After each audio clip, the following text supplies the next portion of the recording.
Hey guys, great to have you here. I started this journey with just a dream, and now, thanks to your amazing support, we've built something really special. Where are you tuning in from today? Let me know so I can send some love your way. And if you haven't yet, hit that subscribe button. It only takes a sec. Now, let's get into it. Would you believe there's something out there, deep in the forest, that sees you and knows you see it too? I didn't run. I just stood there, frozen, as this towering creature, nearly 10 feet tall, cradled the child I had just pulled out of that ravine and looked at me with something that wasn't fear. It was understanding. Forget the stories you've heard. This wasn't Bigfoot. It wasn't a monster. What I saw wasn't terrifying. It was human, in a way that shattered everything I thought I knew. This isn't folklore. And for the first time, I'm ready to tell you exactly what happened. In this video, you'll hear what I really saw in the Adirondacks, why that cry in the trees wasn't from an animal or a person, and I'll show you raw, untouched footage that's never been shared before. I'm Harper Evans. I'm 32. I used to be an ear nurse until life hit hard and I disappeared into the woods, looking for quiet. I found something else. I carried a child out of a dark cave and handed it back to something no one believes is real. There's no editing here, no effects. Just my story, exactly as it happened. If you scroll past this, you'll keep believing the leave-ins are just stories. But give me 60 seconds, and I promise you'll never look at the woods the same way again. Under the hush of pine shadows, I should turn back. But when I heard that sound, thin, desperate, not meant for the ears of hikers or the safety of maps, I knew something had crossed a line. It wasn't the kind of cry you hear in nature documentaries. It wasn't a fox scream or a child's distant wail echoing off the hills. It was something in between, like a breath caught in a cage that had never known a name. I didn't panic. I didn't call anyone. I just stood there, half hidden between two cedar trunks, one hand clutching the strap of my backpack like it could anchor me in something rational. I remember the cold bite of bark pressing into my shoulder, the sweat forming at the base of my neck even though it was barely 50 degrees out. And I remember thinking, whatever that is, it's alive, and it's alone. The forest around me didn't move. Birds had quieted. No leaves rustled. It was like the trees themselves were listening.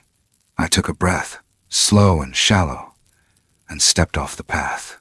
This wasn't some brave decision. I wasn't a hero. I'd been avoiding people for months, burying myself in solo treks just to feel the silence inside me match the silence around me. But that sound, it pierced clean through both. Every step off the trail felt like a trespass. The undergrowth grabbed at my boots like it wanted me to turn back. My fingers brushed ferns and wet moss, each touch grounding and surreal at once.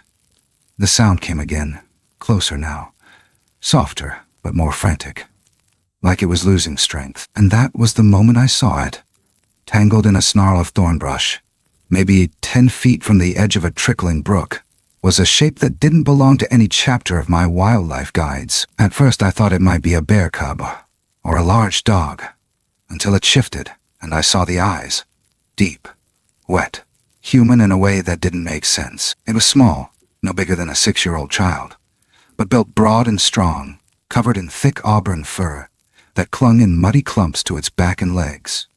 Its limbs trembled, and every time it tried to move, the thorns cut deeper. It looked at me, straight into me, and in those eyes, God, I saw fear, yes, but not animal fear. It was the kind of fear you carry when you've been waiting too long for someone to care whether you lived or died. I crouched low. "It's okay," I whispered, barely trusting my own voice. "I'm not going to hurt you." It didn't run. Didn't scream. Just watched. I took off my gloves slowly, showing both hands like I'd done back when I volunteered at the rescue shelter, approaching strays too scared to eat. One foot after another, I edged closer, eyes locked on that trembling thing that shouldn't exist. I could hear its breath now, shallow, wheezing, and labored with pain. I wanted to reach out, but I knew better. So I waited, let it decide. The forest still didn't breathe. Then, just as I shifted my weight to kneel, the thorn brush caught under its ribs, gave a sudden jerk, and it whimpered. High-pitched, sharp, like a scream swallowed halfway. I moved, not recklessly, but faster. Careful hands eased the vines back, thorn by thorn, ignoring the sting across my knuckles. My jacket snagged. Blood welled along my wrist. I didn't care. The creature let out one soft whine and tried to scoot backward. I stopped, exhaled gently, then kept going. It took maybe 5 minutes, maybe 10. But time didn't move the same in that moment. When the last thorn was freed, it slumped forward, and then, to my complete disbelief, crawled straight into my arms. The weight of it was real, warm, trembling. It pressed its head into my stomach and wrapped its long arms. Too long, around my waist like it had known me forever. I froze. I didn't expect it to trust me. I didn't even expect it to survive. But in that embrace, in the silent, heavy way it leaned into me, something shifted in my chest. Some echo of grief cracked open, and a name I hadn't spoken aloud in months passed through my thoughts like smoke. Jake! I didn't have time to feel it fully, because just then, from deep within the trees behind me, the forest moved. Not wind, not deer, but weight, steady, deliberate, earth-heavy, the kind of steps that made pine needles lift from the ground, that made the creek beside us pause in sound. I held my breath, and then I heard it, a second cry, lower, older, reverberating through the ribs like a drum in mourning. It wasn't anger. It was searching. The creature in my arms stiffened. I didn't move. Couldn't. The air grew dense, as if the forest were holding back some great breath. Behind the wall of trees, something massive stepped into the dim light. I didn't see it right away, just the shadow of it moving between trunks, as tall as a door frame and twice as wide. The sound it made wasn't a growl, not quite, but it made my legs want to collapse. And then I saw her. She stepped from the trees with the careful grace of something used to being feared, towering, shaggy, beautiful in a way that made the word feel too small. Her eyes were ancient, brown like creek mud, but clear, clearer than they had any right to be. They landed on me, and everything else in the world went quiet. I didn't speak. I didn't reach for her. I just held the young one tighter and prayed she'd see I wasn't the threat. She moved forward, one slow, heavy step at a time. And just as I thought she would charge, just as I braced for whatever came next, she stopped, lifted her massive hand, and placed it gently on my shoulder. I couldn't breathe. I couldn't speak. I just stood there, shivering in the dark, as her fingers lingered, thick and warm and impossibly gentle. Then she made a sound, deep and soft, almost a hum. And in that moment, I understood. She was saying thank you. I hadn't imagined it. I wasn't dreaming. I had saved her child, and she had seen me. I stood there longer than I realized, the weight of her touch lingering like a shadow I couldn't step out from. Even after she disappeared with her child into the forest, the imprint of that moment pressed deep into my shoulder. Warm, silent, alive. I hadn't spoken. She hadn't spoken. And yet something had been exchanged that went beyond words, beyond reason. I thought maybe that would be the end. A strange, impossible encounter I'd carry alone, tucked away with the other things I never shared with anyone. But then, as the silence returned, and the sound of the stream picked up again like a curtain being lifted, I felt the need to move. Not away, but forward, like something was still unfinished. I followed the creek for a while, the young one's muddy prints barely visible between the moss and slick rock. I wasn't sure what I expected to find.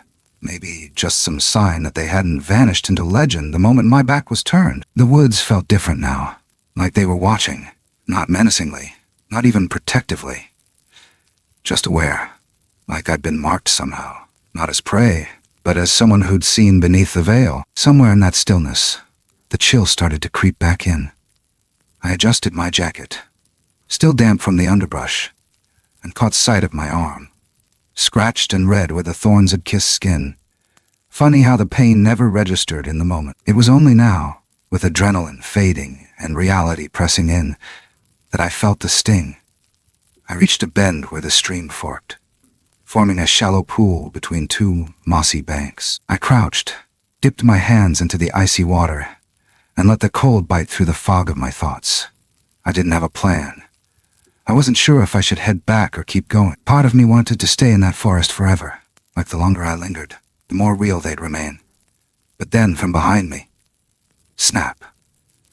It wasn't loud, just the unmistakable sound of a dry twig giving under pressure. My body reacted before my mind could catch up.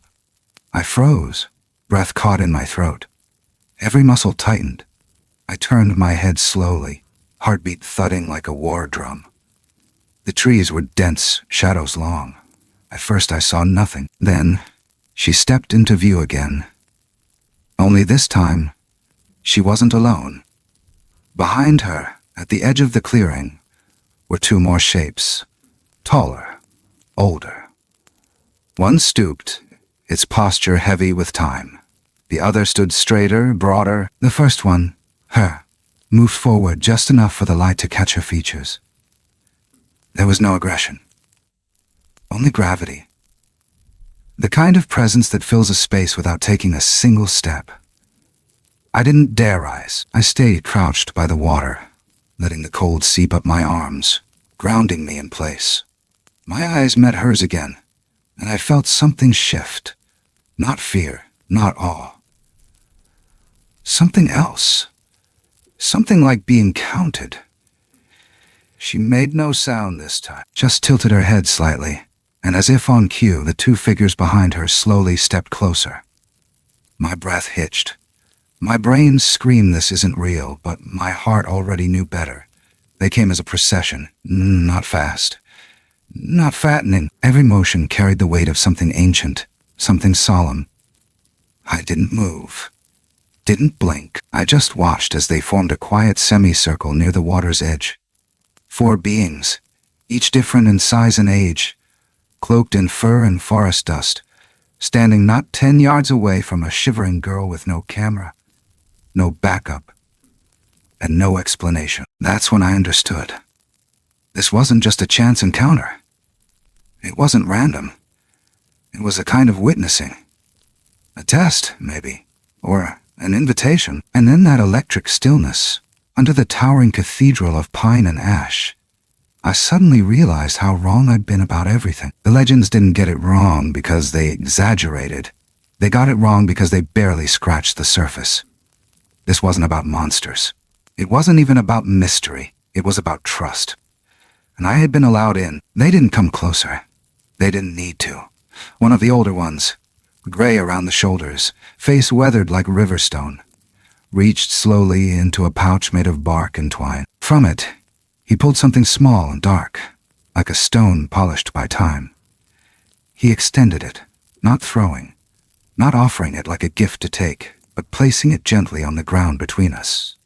Then they turned. One by one, they receded into the woods, each step deliberate, each breath in sync with the forest. She was the last to go. She lingered, eyes locked with mine, then gave a sound, barely a hum, not quite a sigh, and vanished behind the trees. I didn't move for a long time. The forest filled back in, sound by sound. Birds returned. The wind stirred again. I stayed crouched until my legs ached, then crawled forward to where the object sat. It wasn't a stone. It was a tooth, smooth,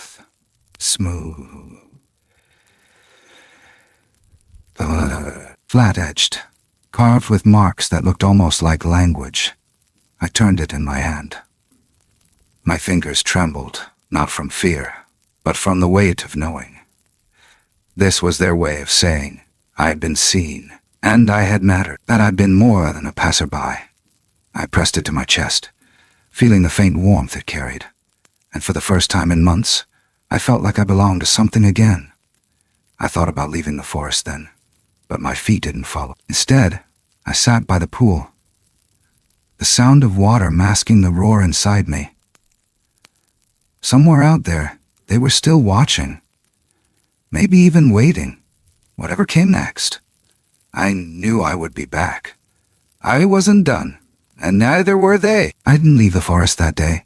I couldn't.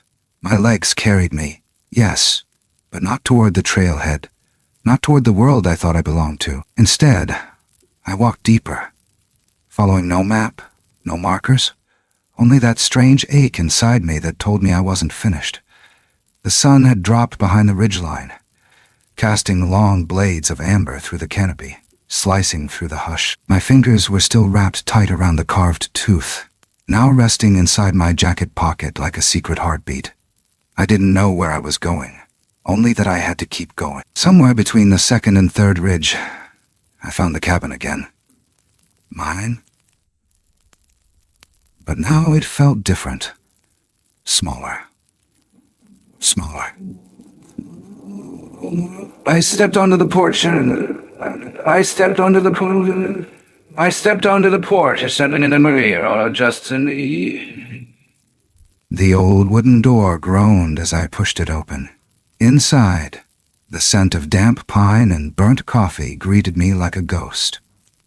I turned on the lantern. Light poured across the walls, revealing the clutter I'd left behind. A book opened and left face down, my hiking boots still muddied near the hearth. A scarf I hadn't worn in days. Everything looked untouched, and yet I felt changed. Irrevocably, I dropped my pack to the floor and walked to the small table by the window. That's where I placed the tooth. In the soft glow, the carvings seemed deeper than before, as if they'd grown bolder the longer I carried them. Then I pulled out my notebook. I hadn't written anything since Jake died. Every page before today was either blank or buried in fragmented thoughts I couldn't finish. But now, my hand moved on its own. I began writing everything. The cry, the thorn brush, the child's weight against my chest, the mother's hand on my shoulder, the procession, the gift. Time bent around me. I don't know how long I wrote. Hours, maybe. It wasn't until I heard the soft creak outside that I stopped. I turned off the lantern. My breath held itself. Then, a knock. Not loud, not frantic. Just a single, firm knock. I stood frozen. Another knock. Lower. Almost polite. I grabbed my flashlight and moved slowly toward the door. My hand hovered over the knob. My heart thumped so hard I thought it would give me away. And yet, I opened it. There was no one there, but on the top step, nestled between my boots, was something new. A feather. Long. Dark. Glossy with hints of red and blue that caught what little light remained. It wasn't from any bird I recognized. Its base was wrapped in a thin strip of bark twine, knotted with care. I picked it up slowly, reverently, and for the first time since it all began, I understood. This wasn't over. They were watching. Maybe even listening. This was their way of speaking. Gifts instead of words. Silence instead of promises. I looked out into the darkness beyond the trees and whispered, "Thank you." The trees didn't respond. But something shifted in the air, a soft stirring, like breath against the back of your neck. And then, stillness. That night, I didn't sleep. I sat at the window, the feather in my hand, the tooth beside me, and a storm of thoughts swirling inside. I wanted to believe they would return, that I hadn't just hallucinated the entire thing, that some part of me hadn't unraveled and rewritten reality to fill the hole grief had left behind. But then, around 3 a.m., I saw it, a flicker, not light, not exactly. A figure standing between the trees, tall, still, watching. And then gone. The force swallowed it whole in an instant. But I'd seen enough. The next morning, I packed my things. Not to leave. To prepare. I didn't know when or if they'd come again. But I knew one thing with terrifying certainty. They knew where I was. And now, so did something else. The next day was colder. Not weather cold, something else. The air felt thinner, like it was holding something back. I stepped outside the cabin before sunrise, boots crunching over the frosted pine needles, and looked out toward the tree line. It was quiet. Too quiet.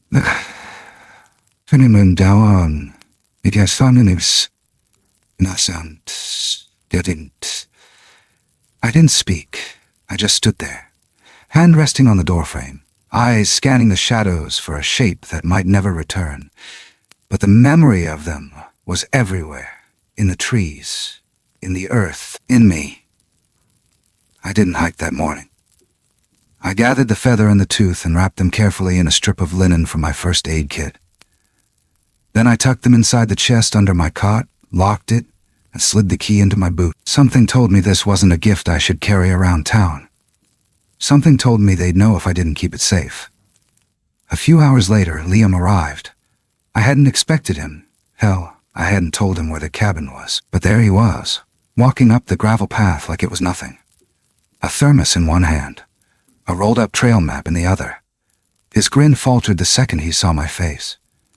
"You look like you've seen a ghost," he said. I didn't answer, just let him in and poured him some of the stale coffee I'd left on the burner too long. He didn't push. He never did.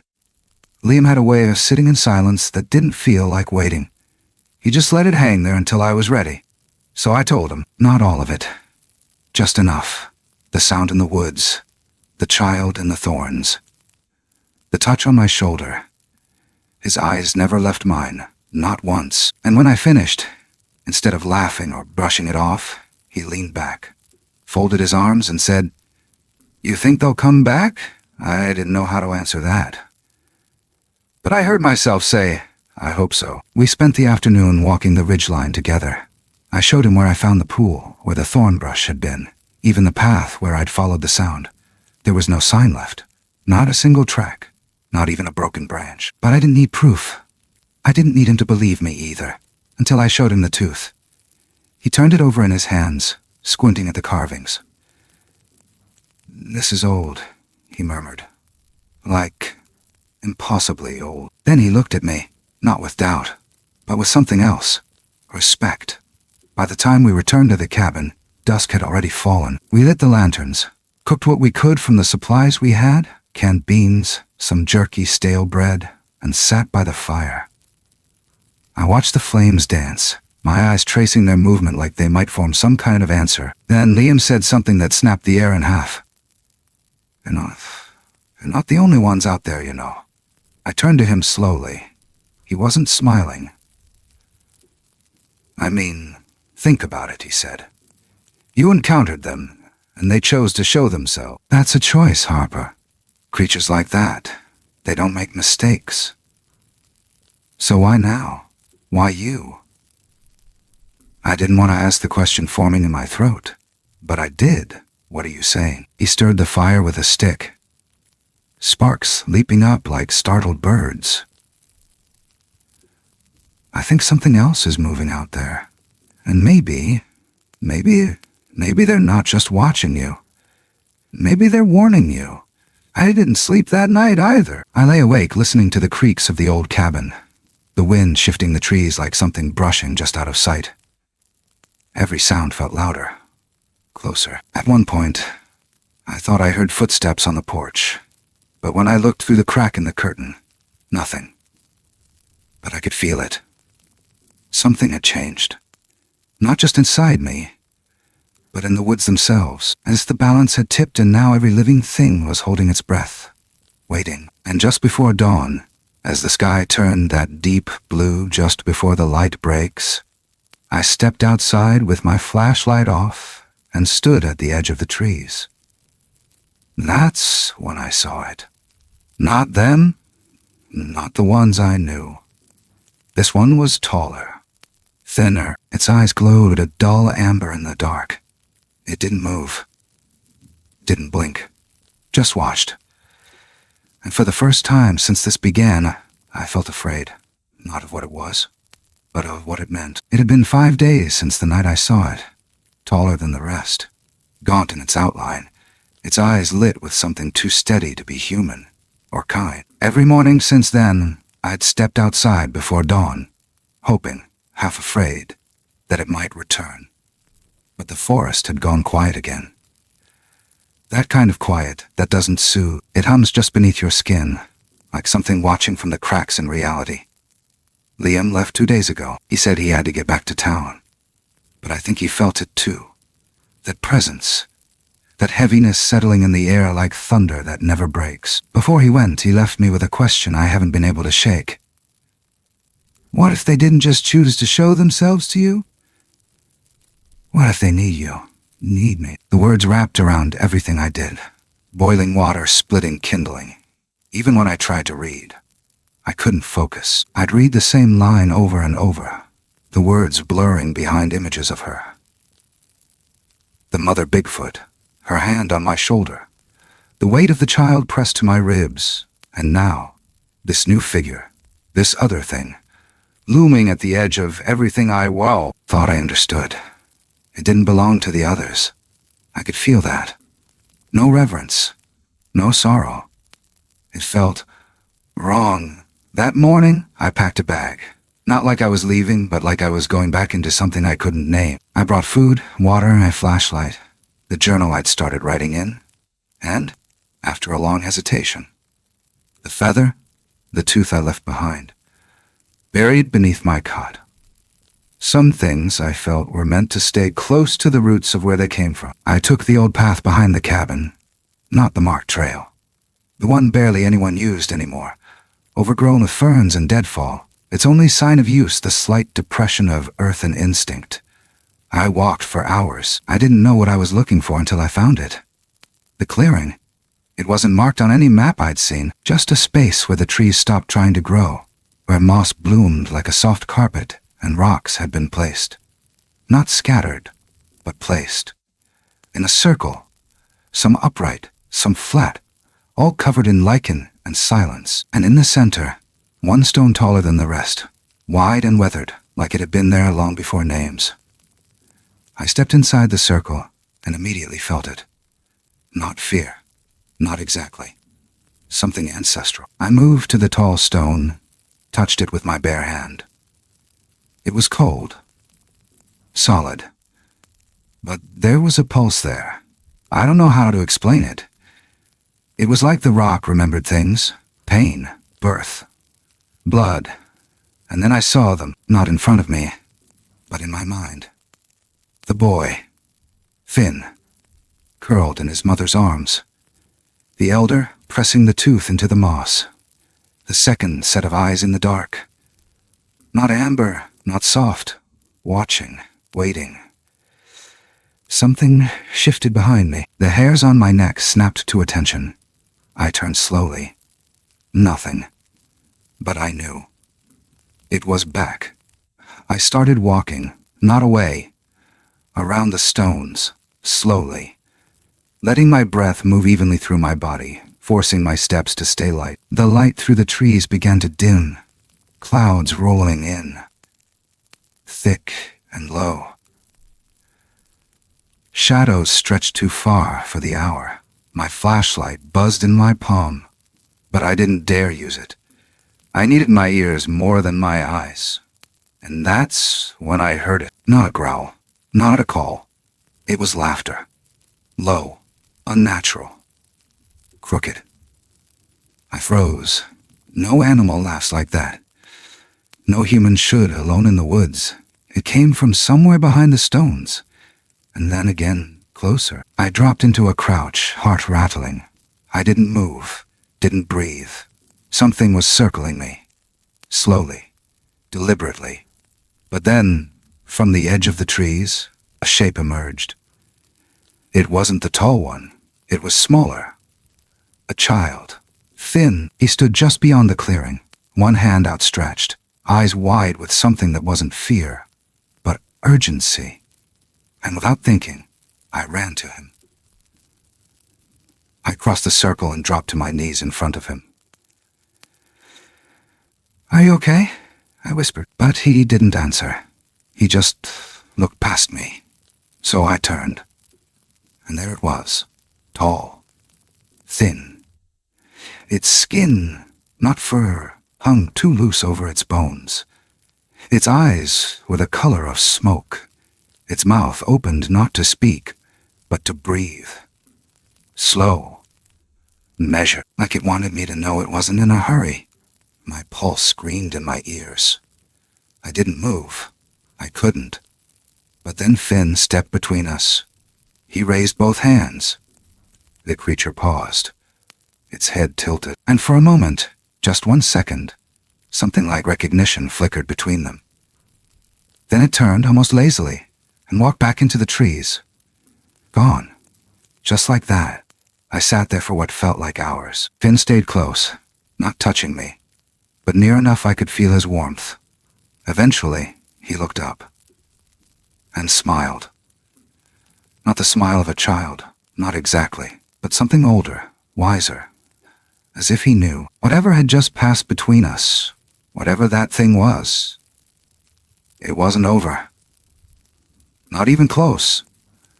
I didn't go back to the cabin right away after that moment in the clearing. After Finn stepped between me and the thing that should not have existed.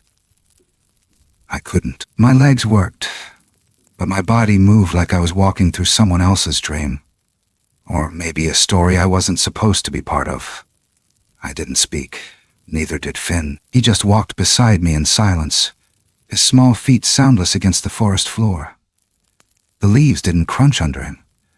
The air didn't shift around him like it did with me. He belonged here in a way I never could, and yet he stayed with me. It was late afternoon when we reached the old trail again. The light had begun to stretch longer, the shadows taller, the wind thinner. The kind of light that feels like it's being stolen by something you can see. I glanced at Finn once, and he gave me the faintest nod, as if to say, "This is where you stop." And then, without a sound, he turned and vanished between 2 birch trees, his form swallowed by the gold and gray rhythm of the woods. I wanted to call out to him, but I didn't. Some names aren't meant to be spoken too many times. Some goodbyes are quieter than breath. Back at the cabin, I didn't light the lantern. I sat in the dark, the weight of the feather now resting in my lap. The linen unwrapped just enough to catch the last of the outside light. I stared at it for what felt like hours. Not thinking, just remembering. The way the tall figure moved, the wrongness in its silence. The way it looked at me like I wasn't just a person, but a door. And I remembered the way Finn looked back at it.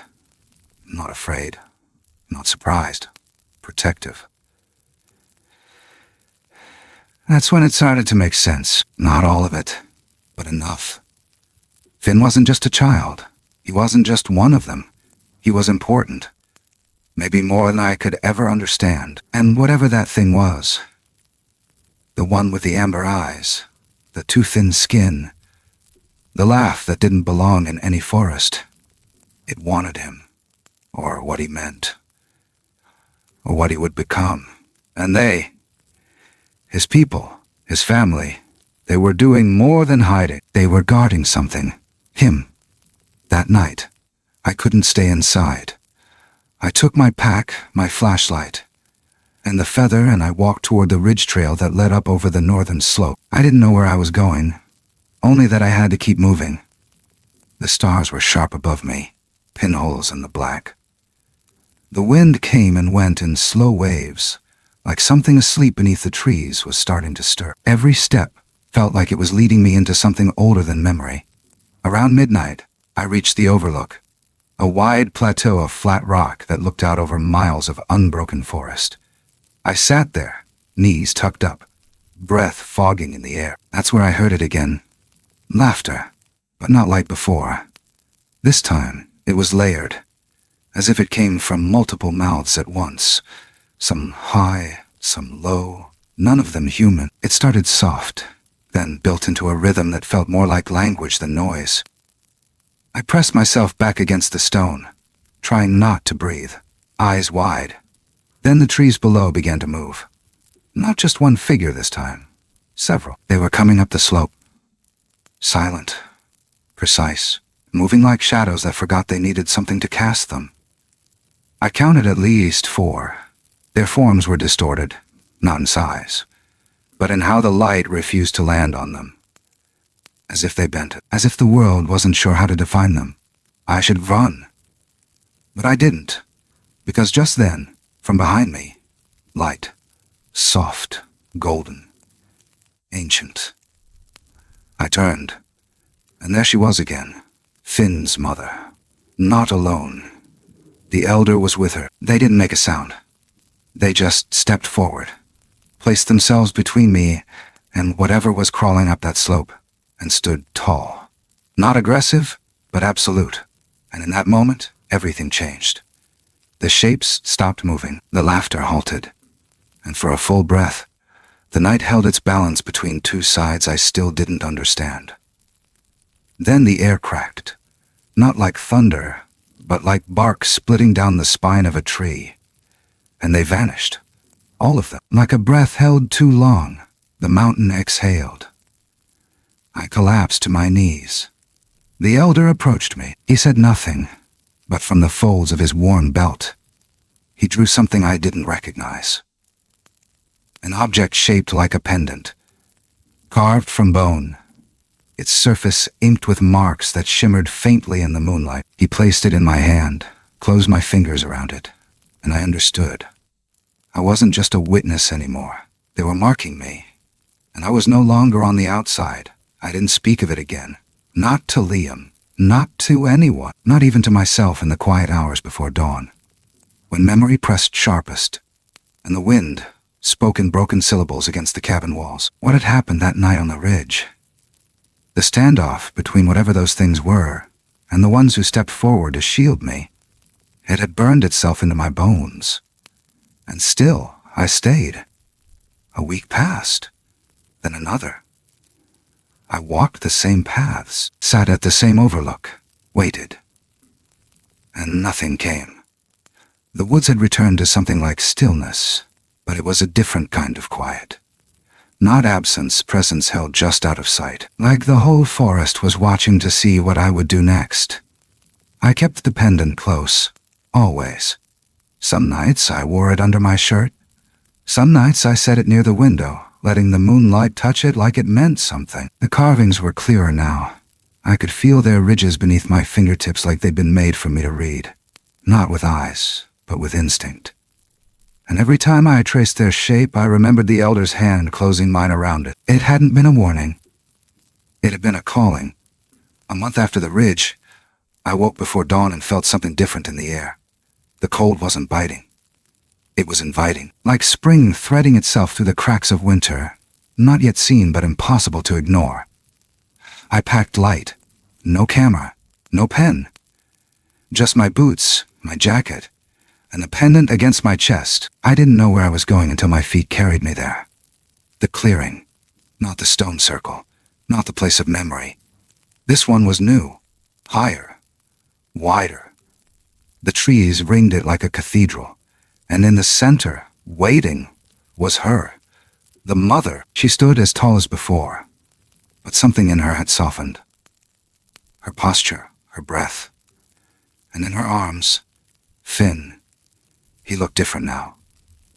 Taller, stronger, his eyes brighter. And when he saw me, he smiled.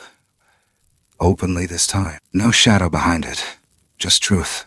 I stepped into the clearing. Slowly, respectfully, my heart loud in my chest, but my feet steady. They didn't move. They let me come. And when I reached them, the mother knelt, impossibly graceful, and placed something at my feet. A bundle, wrapped in hide, bound with bark twine. I knelt too, opened it. Inside was a piece of wood, smoothed and shaped, carved with the same markings as the pendant. A story, maybe. or a name. Beneath it, tucked carefully, was a single strand of hair, dark, coarse, unmistakably hers. I looked up. She was watching me, and then she bowed. Not deeply, not ceremonially, but enough to say without words, "We see you." My throat tightened. I couldn't speak. I didn't need to. I pressed my hand to my chest, then to the ground between us. A silent vow. A thank you. A promise. When I looked up again, they were gone. I don't remember the walk back. It passed like fog. But when I reached the cabin, I placed the bundle in the chest beside the feather, the pendant, and the tooth. And I locked it. 2 years have passed since then. I live in town now. Still near the forest, but with a garden and a dog named Birch, who barks at squirrels and sleeps like a rock. People ask me why I moved here, alone, from the city. I never give them the full answer. I just smile and say the air's better. They laugh, nod, move on. Sometimes I think about telling the story, about the cry in the woods, the warmth of that child's breath on my chest, the hand on my shoulder, the laughter that didn't belong, and the silence that did. But I don't. Not because I don't believe it happened. Because I believe it too deeply to share lightly. Some things aren't meant for headlines or documentaries. Some truths live better in the spaces between things, in the hush between heartbeats, in the shadow between trees, in the breath you hold when you're not sure if you're alone. So I walk, still, not searching, listening. And some mornings, if the wind is right, I swear I can hear it again. The forest, remembering me. Some stories don't need to be believed to be true. They live in the quiet places, the ones between words, between footsteps, between breaths. And when you carry them, not for attention but for understanding, they begin to change you. Not in loud, obvious ways, but in the way you pause before cutting down a tree, in the way you step more gently on moss, in the way you listen, not just to people, but to the world itself. There is something deeply human about needing to name the unknown, to label what we cannot grasp. But there is also a sacred kind of wisdom in learning to let some things remain unnamed. Not because we are afraid, but because we finally understand that mystery, too, is a kind of truth. Sometimes the most profound encounters are the ones we don't share. Not out of secrecy, but reverence. Because the wild still holds wisdom older than our cities, deeper than our science. It speaks not in words, but in gestures, in presence, in the offering of silence. What matters, in the end, isn't whether the world believes you. It's whether you let what you saw change the way you see everything else. Kindness, even toward what we don't understand, is never wasted. And in a time when connection feels more fragile than ever, maybe the most radical thing we can do is offer compassion to something that can't say thank you in our language. Maybe the truest stories aren't the ones with proof, but the ones that leave something behind inside us. Something gentle, something sacred. Something that makes us walk through the world a little slower, a little softer. If this story has stirred something in you, let it sit with you a while. Don't rush to label it.